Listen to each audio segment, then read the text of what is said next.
بسم اللہ الرحمن الرحیم۔ السلام علیکم پیارے دوستو، کیسے ہو آپ؟ پیارے دوستو، آج میں آپ کو ایک دکھاری ماں کی درد بھری داستان سناؤں گا، تو آپ سے گزارش ہے کہ ویڈیو کو اینڈ تک ضرور دیکھیں۔ وہ اپنی والدہ کے لیے دنیا کی بہار تھا، اس کے دم سے اس کی دنیا آباد تھی۔ وہ اکلوتا بیٹا تھا اور ماں بھی اکیلی ہی تھی۔ خاوند فوت ہوا تو یہ چھوٹا سا دودھ پیتا بچہ تھا، اور ایک پرانا اور بوسیدہ مٹی کا گھر تھا جسے جدید دور کے لوگ دیکھنا بھی پسند گوارا نہیں کرتے۔ ان لوگوں کے لباس ان کے دلوں سے زیادہ صاف ستھرے ہیں۔ پہلے لوگوں کے کپڑے تو زیادہ صاف نہیں ہوتے تھے، مگر دل بالکل صاف و شفا ہوا کرتی تھی۔ بالکل تھوڑی سی آمدنی گزارا چل رہا تھا، اور اسی میں سے کچھ بچا کر آئندہ مشکل حالات کے لیے محفوظ کیا جا رہا تھا۔ اسی طرح پرورش جاری رہی اور بچہ اسکول جانے کے قابل ہو گیا۔ مستقبل کی کامیابی کا یہ پہلا دن تھا کہ وہ اسکول کی طرف روانہ ہوا۔ بستے میں ضروری سامان کے ساتھ دوپہر کے کھانے کے طور پر ایک روٹی ڈال دی گئی تھی۔ سرخ رومال جس کا ایک کنارہ زمین پر لگ رہا تھا، اور سر پر ٹوپی انتہائی خوبصورت منظر پیش کر رہی تھی۔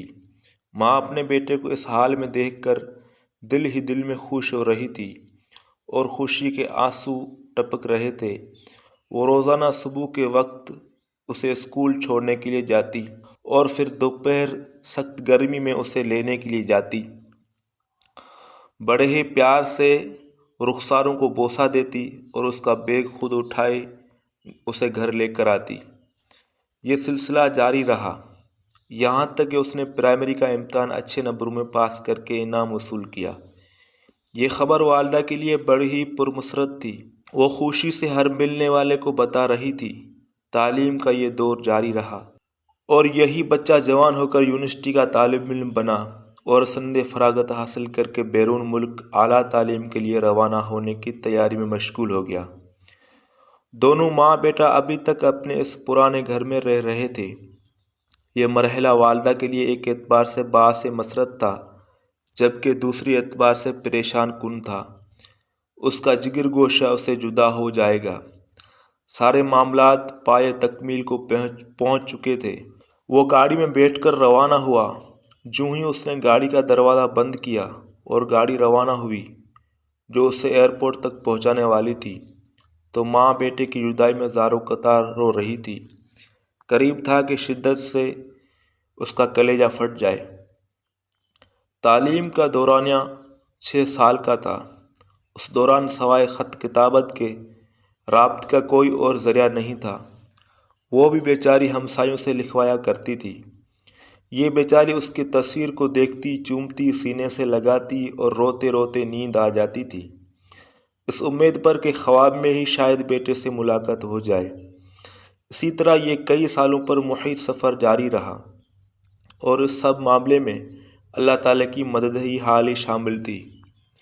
بیٹا ڈاکٹر بن چکا تھا، اور ایک روز والدہ کو خط ملا جس میں یہ لکھا ہوا تھا کہ چند ہی دنوں کے بعد میں واپس آ رہا ہوں۔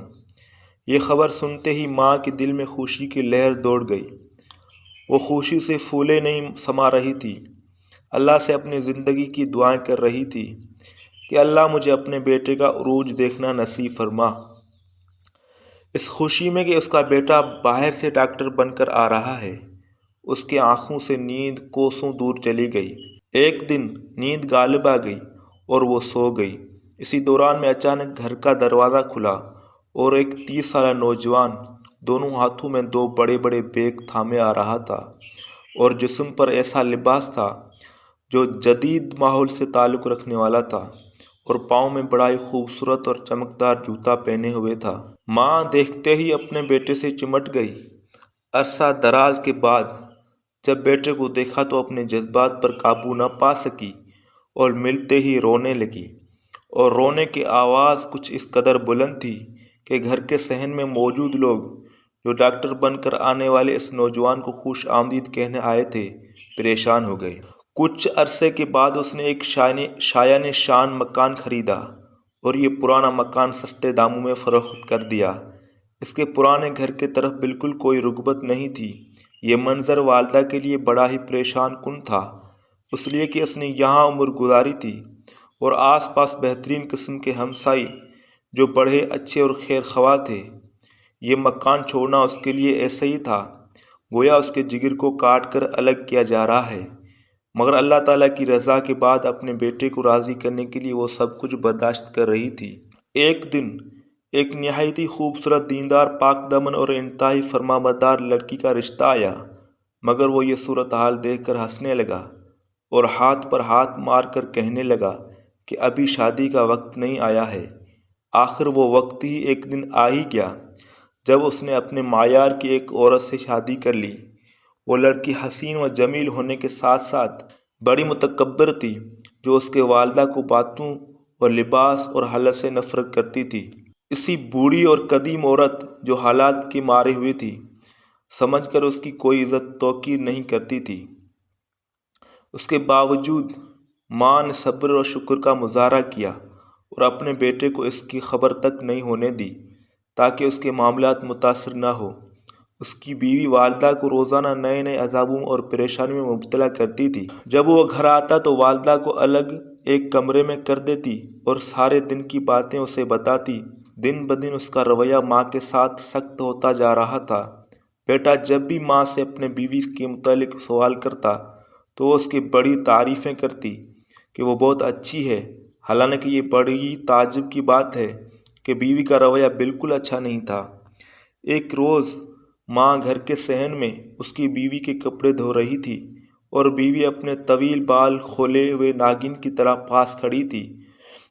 بیٹا آمرانہ انداز میں ماں سے مخاطب ہوا، امی آپ کو میری بیوی کے مقام کا لحاظ کرنا ہوگا۔ اس کی سہیلیاں ملنے کے لیے آئیں تو خوبصورت کپڑے پہن کر اچھے انداز میں گفتگو کرنا ہوگی، ورنہ۔ بوڑھی والدہ نے پیچھے دیکھا کہ شاید وہ کسی اور سے مخاطب ہے، لیکن اس کے علاوہ تو گھر میں اور کوئی تھا ہی نہیں۔ اسے سمجھ آ گئی کہ یہ کلام مجھ سے ہی ہے۔ بس ماں کے آنکھوں کے سامنے اندھیرا چھا گیا۔ وہ ساری دنیا ہی کھو چکی تھی۔ جسم کی طاقت جواب دے گئی۔ بڑی مشکل سے چل کر اپنے چھوٹے سے کمرے میں پہنچی اور بستر پر لیٹ گئی اور منہ ڈھانپ کر اس انداز سے رونے لگی کہ یوں محسوس ہو رہا تھا کہ ابھی کلیجہ پھٹ جائے گا۔ یہ سارا معاملہ چونکہ بیوی کے سامنے ہوا تھا، جسے اس کا حوصلہ بڑھ گیا اور اس کی خباثت میں اضافہ ہو گیا۔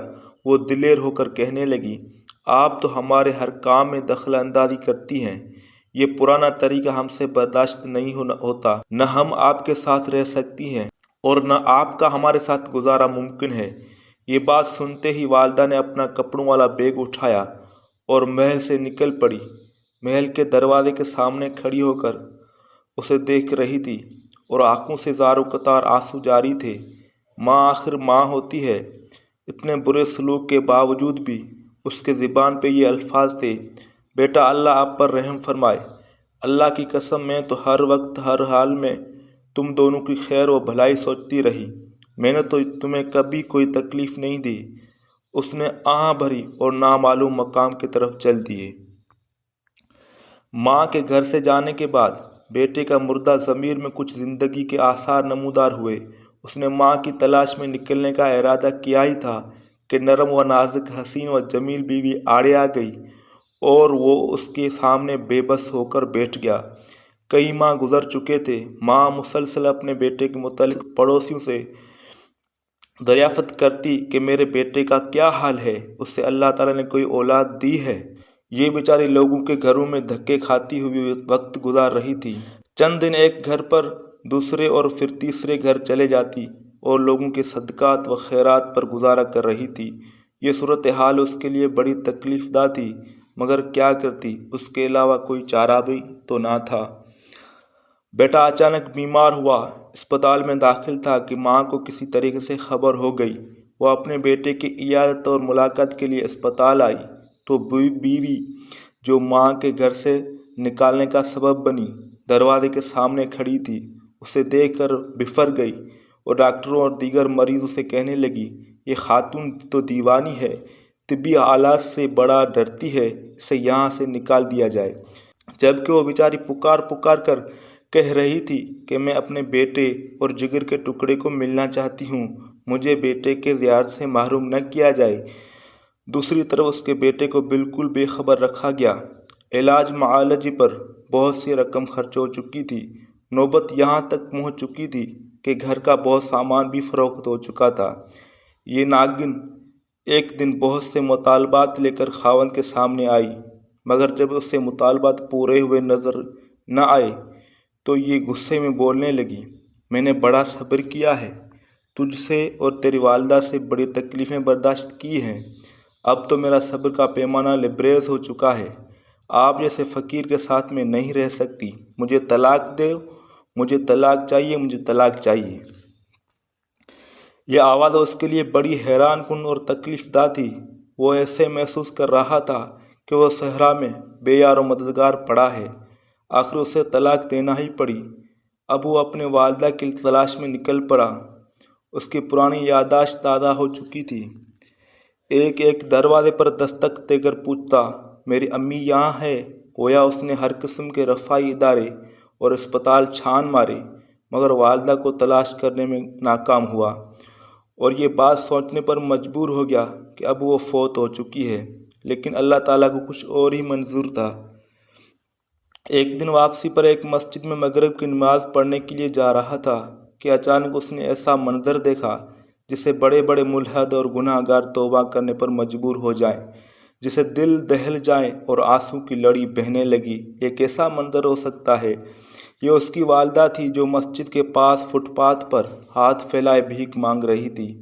اس کی ساری زندگی اسی طرح مصائب میں گزری اور اب وہ ایک ایک روپیے کو ترس رہی تھی۔ گردش زمانہ نے اسے مساجد کے سامنے بیٹھ کر مانگنے پر مجبور کر دیا تھا۔ یہ دیکھتے ہی وہ ماں کے قدموں میں گر پڑا، اس کے ہاتھ پاؤں چومنے لگا اور زور زور سے رونے لگا۔ لوگ یہ منظر دیکھ کر حیران ہو رہے تھے۔ والدہ کو وہاں سے لے کر گھر کے طرف روانہ ہوا اور اس کی زبان پر یہ الفاظ تھے، ماں لعنت بھیجتا ہوں نافرمان بیوی، اسی ڈاکٹر کی اسی تنخواہ اور اسی محل پر، اور ہر اس پر جس نے میرے اور میری والدہ کے درمیان جدائی ڈال دی۔ تو پیارے دوستوں، ویڈیو اچھی لگی تو ویڈیو کو لائک کرو، چینل کو سبسکرائب کرو۔ اللہ حافظ۔